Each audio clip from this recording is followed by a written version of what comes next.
Aloha all.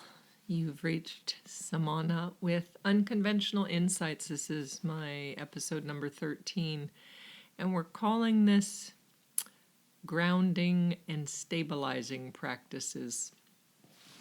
We are entering our fall season, although at 90 something degrees in Texas, it doesn't feel like it yet. Energetically, it feels like fall. Temperature wise, it doesn't. So I want to give a few tips to help us enter this season of holidays coming and the end of the year. Now, I've seen by nature, working with people in counseling and clients for so many years, students and all that, somehow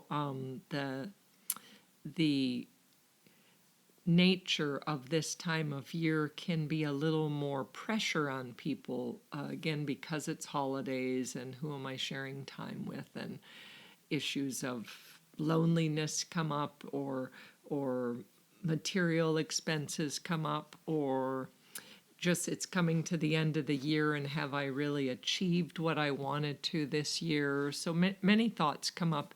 And the nature of the end of the year is it's actually a more contracted time. There is actually kind of more of a pressure as it's coming to a close. The year is coming to a close, and we're now almost in October in a couple of days, and then it will be over in no time. We'll be in 2020. How about that? Anyways, so I want to do a little guided meditation that I call body scan, just for any of you out there. Hopefully, you're not driving and listening to this. So, just if you can, close your eyes and take a couple of deep breaths. Inhale, exhale, and just really feel your body for a minute. And this is where we're going to bring our awareness, which is the subtle mind. And we're going to start at the top of the head, and we're going to scan coming down the front of the face and feeling any pressure or temperature or sensations, and just noticing around the forehead and the eyebrows and the eyes. Is there any pressure? Is there any blinking? Is there any movement happening?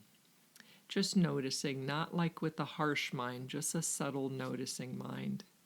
Coming down the bridge of the nose and noticing our breathing. If we notice our breathing coming in and out of the nostrils, do we feel the warmth on our upper lip?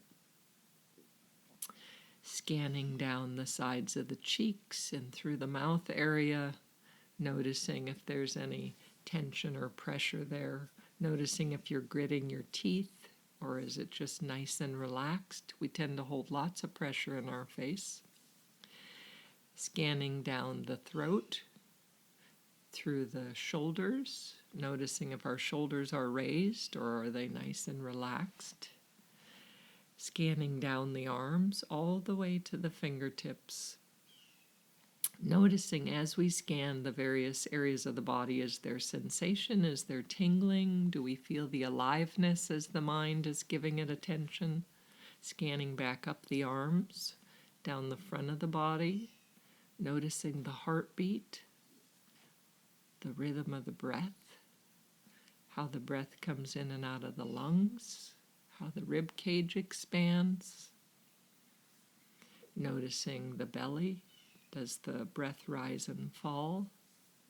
Where does the breath get tracked in the body? Noticing if you're holding your stomach tense or if it's nice and relaxed. Again, no judgment here, just noticing how you hold your body when you bring attention to it, just being curious about it. Scanning down through the pelvis area, noticing how you're sitting on the chair or the ground, how the ground supports you. Scanning down the legs, the thighs, the knees, the calves, the ankles to the tips of the toes. Taking a breath, scanning back up the legs to the base of the spine. And as we gently scan up the spine, noticing is there any tight, any sharp, any sensation? Are we leaning to one side? Do we favor one side of the body? Just be so curious about how we are, how this body rests, and scanning up the neck to the top of the head again. Taking a breath, enjoying that. And that's just a quick little meditation body scan. Now, using meditation, it's one of our best tools for grounding and stabilizing. And many people feel that meditation is some mystical thing. It's not. It's basically just learning to focus and direct your mind onto a specific area. So there's a term called anchoring. So we want to actually anchor the mind and give it something to do. And how we do that is we allow it to notice the breathing and track where the breathing, how the beginning of the breath, the ending of the breath, the middle of the breath, where we notice the sensation most at the nostrils and the chest, at the belly. If we notice any sensations in the body, many times I've done retreats with so much pain in my back or my neck or shoulder or something, and that wonderful pain sensation became a great focus of concentration practice in my meditation. So again, just looking at the pain, gently seeing the edges of it, if there's a color to it, if there's a tightness in my chest, what is the color, what is the texture, does it move, is it stationary? Noticing so much about the body. And also as an anchor, we bring in sound. I could hear the birds and the wind chime in the background, sometimes the dogs barking. Hearing the sound of my voice, so it's near sounds and far sounds, they say. And we're not really reaching for the sound to hold it, we're just noticing and allowing it through the ears. So other ways that we ground and we anchor ourselves that bring a stability about us is we have friends and family that help to ground us. And it's interesting that every relationship you have in life, be it if it's a romantic love partnership or a family member or a close friend or your child or your pet, that there's an alchemy that happens. There's actually an energy exchange between the two of you that it only creates that specific alchemy when the two of you are together, and therefore both of you are different in that moment. And no two people or animal or circumstance or environment is alike, so each place we're in, it creates a different feeling. And notice how there are some people that you call because you want to be inspired or you want to talk about some new thought processes or questions or philosophy that you want to come up with. And then the conversations are endless and hours pass on the phone or together and you just feel so inspired. And then there are other people that when you're feeling down or you need someone that believes in you, that's their emotional support, and that's how they anchor you as they do it's going to be okay, you're doing a great job, we need our cheerleaders. And then we have those connections that are just for fun. I just need life to not be so serious right now. I just want to laugh. I want to goof off. I want to go for a hike and do something fun and laugh, watch a comedy together, anything. So we have different people that play different parts in our life, and to just acknowledge that and know and utilize that, because that is a tool to help us when we need it. Even if it's that person, like I have so many of my students and friends and clients from 20, 30 years ago that out of nowhere I get a text or an email, and then I'm like, let's chat for a few minutes. We either text or email or actually talk, and it feels like you've never missed any time together. You're just right there because you have that particular connection with them, and it's a beautiful thing. So in grounding practices, we're the nature of mind. So we'll talk about this. I bring this up a lot. So not only is healthy food and nutrition wonderful and necessary for the body, And now that we're getting into the fall, having more root vegetables are good. As the weather changes wherever you are and it gets cooler, like any of your root vegetables are very good. There's wonderful recipes out there to help that, or just bake a sweet potato and put a little butter on it and things like that, because those are grounding. That helps to ground you. So people that have spinning minds or always distracted in thought and various things, I've often changed their diet to be more hearty, like have a steak, have something that's more substantial. With some people, have a whole grain bread, something that's more filling instead of salads and fruits. Those tend to be a little more airy. So in redirecting the mind, so the mind, its nature is, I always describe that it's like a satellite dish. So the mind is a satellite dish, and we actually can, when we choose to direct it, we can focus it on whatever we want to. Oftentimes, we allow the mind to be in charge of itself, and that's like saying, here's a 3-year-old, and I'm going to let you do whatever you want. It will be chaos, and that's what happens with the mind. The nature of mind is to dissect and separate everything. That's its nature, is to see things in categories, in separateness, in steps. And when it's unharnessed and not directed, and we have the mind looking at ourselves, this is where we get into self-destruct. So if you are a person that you tend to self-destruct and pick yourself apart, just know in that moment that your mind needs to be redirected in a healthy way, because it shows that you have a powerful mind, but unfortunately it's not supposed to be directed at yourself. Or if you tend to be highly critical or judgmental of other people, again, this is your mind out of control, and we need to direct it into another area. The mind is never content or happy.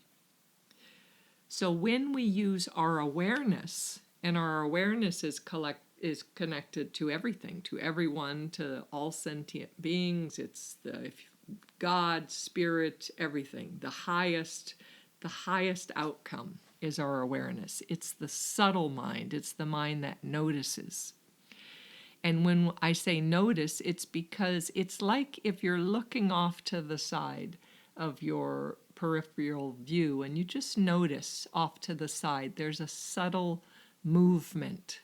So that is how I want to use the mind, not a sharp, dissecting, hard angle mind. I want a gentle, more of a mindful perspective, like panning the camera back so you see the whole view instead of a speck of the view. So when you pull the mind back to see the whole perspective, you're in an area of your awareness directing your mind. So there is a term that we could say redirect the mind or pivot the mind. So I've had clients that say that they have negative thought processes all the time, and negative thinking comes up about themselves, their partner, whatever, life. It's never going to end. And notice, eventually we want to get to a point where we are not thinking negative thoughts. But in the meantime, if we could just commit to ourselves that when we think of that negative thinking, that we learn to pivot it, meaning right there, I just said something negative, like nothing's going to change in my life right now, no matter how hard I try. And in that moment, if I could bring my kindness, my awareness to myself, I'm going to add that I am making a lot of steps towards changing my life.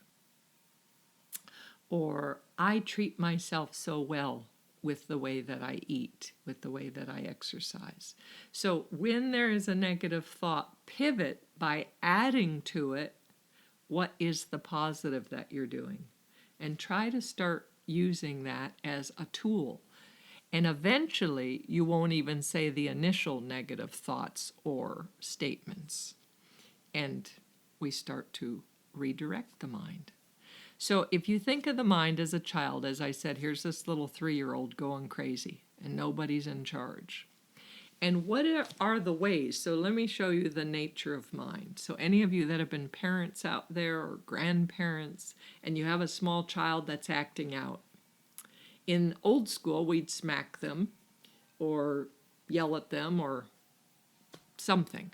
And then we've learned through the generations that does nothing but shame someone, and eventually children start wanting negative attention because of that. So then their whole life they act out because they know either way they're going to get your attention if it's hitting or hugging. So we don't want to do that. But the healthy way to reprimand a child is if they're doing something wrong, let's say they're screwing with the cat or they're tearing up their books or something, then we're going to go in there and we're going to say, oh, did you see this toy over here? Or come and look at the bird outside with me. So you instantly get their attention on a whole new area, a whole new focus. And they totally forget about the destructive programming they were doing. So this is a similar thing. I used to ride horses a lot when I was 11, 12, 13. I lived on a farm. I loved it. And again, when you're riding a horse, the horse can tell who's in charge. So you're riding this horse, and let's say that it's going over to eat the apples off the tree, or it's going to do what it wants. And for you to like be harsh with the horse or try to jerk it away, it's going to fight you because it's a strong animal. But if the horse is going in a direction you don't want it to, you just take the reins and go in the opposite direction with a little bit of pressure on the sides with your feet, with your legs, just so the horse knows you're in charge, that you're present, that you're right there guiding it. And we're just redirecting it. Look at this direction. Same when you're training puppies on a leash.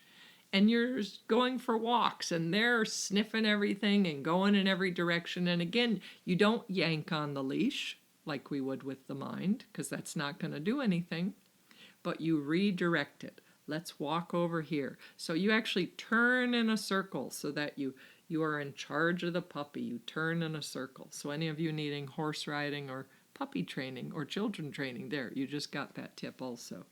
Anyways, but we're doing the same thing with the mind. So we're acting firmly yet gently and redirecting to a new focus. So when the symptoms come up of negative thinking, redirect it. Give it a focus. I mean, sometimes I'm in such a overwhelming thought process that either I'll take a book and start reading because I just need like a commercial break. I just need to stop thinking. Or I'll put on one of my TV shows that I love or a movie, and that becomes refocusing it. I'm not saying to live in books or TV or online, but I'm saying sometimes you could use it as a healthy practice. Again, meditation is a wonderful thing, but it's hard at times to use meditation if your mind is very active, of just a sitting meditation. It's hard unless you're a skilled practitioner to use that as a way of calming your thoughts. Now, I can do it when I'm in a frenzy oftentimes. But another practice of meditation is a walking meditation, which I love. And again, you could do that in your living room, in your bedroom. You could do it. I like doing it outside. And again, where you're just walking very slowly. So you're lifting the foot, and you could even say to yourself, lifting, moving, placing. You lift the other foot, lifting, moving, placing. So you're walking very slow and mindfully, and all of your attention is at your feet, where you're feeling the pressure. You're noticing as you lift the foot, move the foot, place the foot. And how does the foot land? How does it come down? Does it come down at more towards the toes or towards the ankle, towards the heel of the foot? Is it more on the instep or the outstep? Do you notice when you place the left foot versus the right foot? Do you tend to favor more pressure on one foot over the other? So again, giving your mind that ability to focus on noticing as you walk. And as I'm walking, I'm aware that I'm breathing, just natural breathing. And I'm also taking in sounds, and if there's slight wind or rain or something happening around me. So you take all that in. So oftentimes, if the mind's very busy, walking meditation is wonderful. Other tools that you could do is, if you've heard of mala beads or like a rosary, it's a similar thing. So there are mantras you could say, like Om Mani Padme Hum. There's so many mantras, you could look it up. And what those are for is basically while you're doing the beads. So I actually have mala beads in my car, and I do this every day that I leave in my car to go to the gym or go somewhere. That it's my first thing. I turn off the music and everything, and I start with my mala beads. So what you're doing is you're bringing in two types of anchoring. The sensation of moving each bead at a time, so I could actually track that with the touch in my hand of the beads.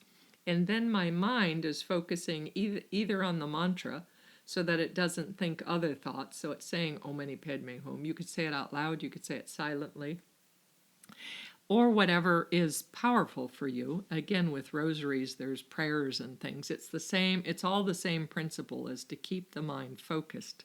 So you can do that. Now, one thing that I started doing months ago, which I love and I share with others, is that when I am doing, so maybe I'll do a whole like 108 beads of my malas, and I'll do the one of the mantras. And then I decide to do where I want to bring it into a feeling state so it anchors it in my body. So one bead I'll feel and I'll say the word to myself, gratitude. And I take a moment, what does gratitude feel like in my body? Then I do appreciation as the next bead. What does appreciation feel like in my body as I'm breathing? Then love. What does love feel like in my body? Inspiration. What does inspiration feel like in my body? Compassion. I could feel the heart expanding. What does that feel like in my body? Receptivity. Again, one bead, one emotion, feeling it in my body, thinking it. Vitality. Abundance. You could come up with so many different words, and I often go back to gratitude and appreciation because that feels so good in the body, and love, and to feel that how love is so expansive, so beyond our skin and bones. It's just so beautiful. I love that. Anyways, so what else do we have? So in talking about also other practices that can help to ground us and anchor us when the mind is not doing so well for us, is there's an eating practice, which is a type of meditation. So I've worked with people with eating disorders, and or they can't get over certain food cravings that they know are bad for them.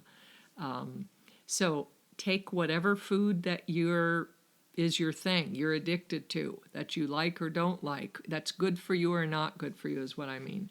And so you take it, you bring it, you smell it. You do this very much like a meditation. You taste it, you chew it, you notice how the saliva comes in the mouth, you swallow it, you feel it going down the throat, you notice it as it goes into the stomach. Again, noticing every little step of this.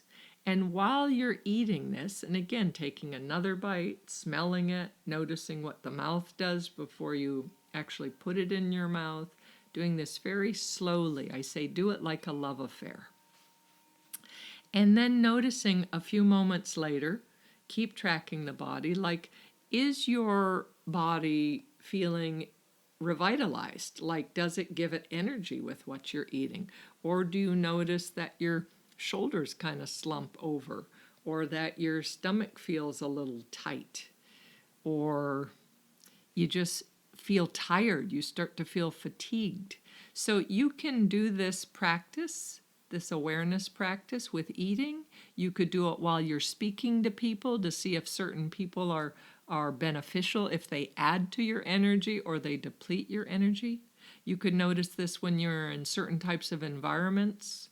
Like when I go to the mall and it's too distractive sometimes, I actually have to put on my little cloaking device. I have a direction, I go in, I'm in and out. I don't like big, busy, loud environments. I can do it, and I can do it and be balanced, but it's not my preference.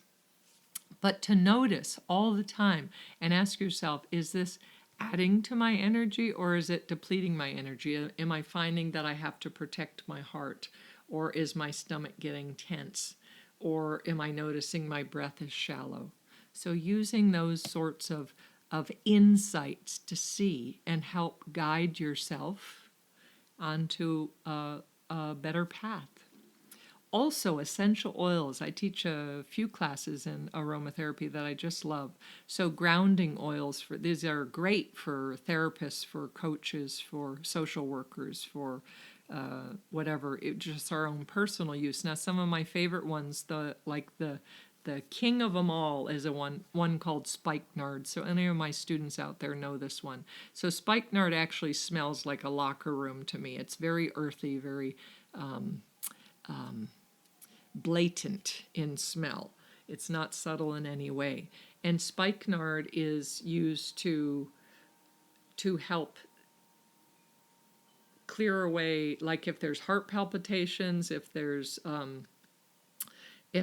high blood pressure, it's good for that also. If you're feeling energetically attacked or if you need protection, they say that spikenard was one of the oils that anointed Jesus's robes when he ascended. So that was one that was scientifically tracked. So spikenard's very good. Now, when I've worked with intense clients in counseling, I actually keep a little bottle of it in my pocket or on my table, and I'll just take one smell, and then I allow it to protect me and clear me out. Sage is also a wonderful essential oil. Same thing for people that are working with a lot of intense energy or in intense environments, or say you're in IT or in an office area and it may not be so healthy. Bring your sage in, smell that throughout the day. Just clear it out. In that 1 second, you're saying, okay, I'm clearing this out, as well as it's decoding the brain and it's bringing that ground. Nutmeg's another grounding one. Vetiver is excellent because it's an earth water oil, and that one specifically is very good for frazzled thinking, where the mind is spinning a lot. And so vetiver is a nice grounding one, and it's excellent for the skin. So, or any of the trees are grounding. So those have kind of a earth air to it. So those help with grounding you and bringing insights. So like spruce or pine. So try any of those. You could get those at any of your H-E-B or health food stores, or they're wonderful. And remembering to be compassionate to yourself. And if you do your daily self-care tools, and I'm giving this podcast every week to you, sometimes I'm going to repeat myself, and sometimes I'm going to give you new little ringer tricks that will help you. And the more we care for ourselves, the more we could be available to others. And as things get more intense, and I had a friend say, is something going on in 2019? Why does everyone seem so off?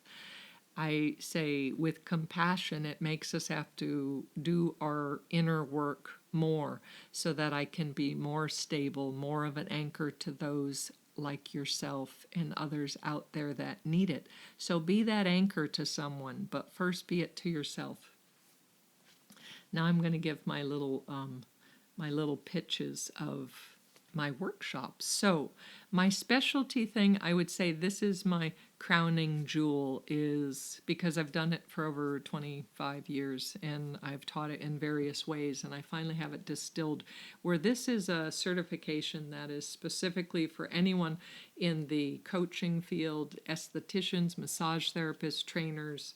And what it is I call it a total client renovation certification, where again I talk to you about specific diet and I put you on a cleanse for 30 days in a certain way, very specific eating. It's basically eliminating all the allergens, and then we go over mental and emotional detox, and it's a total package where you actually do quite the renovation, where that client is transformed if they're coming at you with high blood pressure or depressions or anxieties or weight issues or relationship issues or erectile dysfunction or whatever. I have worked with so many different things, and this whole crux of everything I've taught for so many years with clients and students, it really works. So that one, I do it where we check in. So I'm going to send you all the information. I charge $1,000 for this, and right now I'm doing a special for only $500 until January. And I only take a handful of people each month, each 30 days. And it doesn't matter where you're at. because we could do this online. Most of my people don't live in Austin, Texas. So I'm gonna send you all the information by email. You're gonna start on the cleanse, and then our first appointment will be about 5 to 7 days in on the cleanse, and you're gonna have access to me, texting, emailing, calling, any questions that come up for you, and you're gonna take great notes so that you could help others when they come up with these things as the body transitions through this, as you get clarity, as you notice as the liver's cleaning out, what mental things, and then all of the tools you're going to help with them. But we're going to meet online for 2 hours each week, the same day every week. And I'm going to do some teachings and trainings, and we're going to do some exercises together, some meditations and movement and various things, and all of these are for you to offer to your clients. And then it does come with a certification that I will give you at the end. So I love that one. And then I have 3 esthetician workshops coming up. October 7th, microneedling in South Austin. October 14th, microdermabrasion with oxygen facials. And October 21st is dermaplaning. Now I only take 10 students tops, and that is in South Austin. I take $100 deposit, and then you could pay the balance in the class. And you could get more information if you like by calling or texting me, 808-283-7587, or my website, spaluna, spaluna.com. And I am actually going back to Maui for a visit in January, and I am on January 13th, Monday.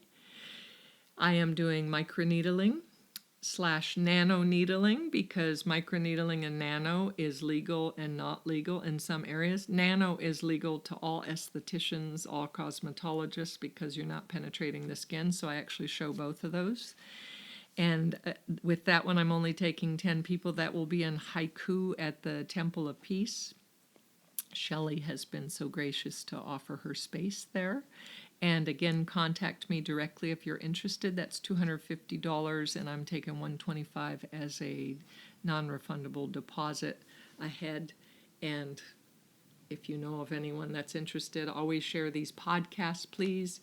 And then one last thing, in my Be a Relationship Architect workshop with David Garrison. So excited about that. We're turning that into an intensive November 16th and 17th. So that's Saturday and Sunday from 10 to 5. It includes a healthy lunch, because I'm all about that healthy lunch, and that is $400. That we're taking 12 people in. I already have people signed up, but there's still spots left. And if you pay, we have an early bird special of $350 if you pay by October 16th.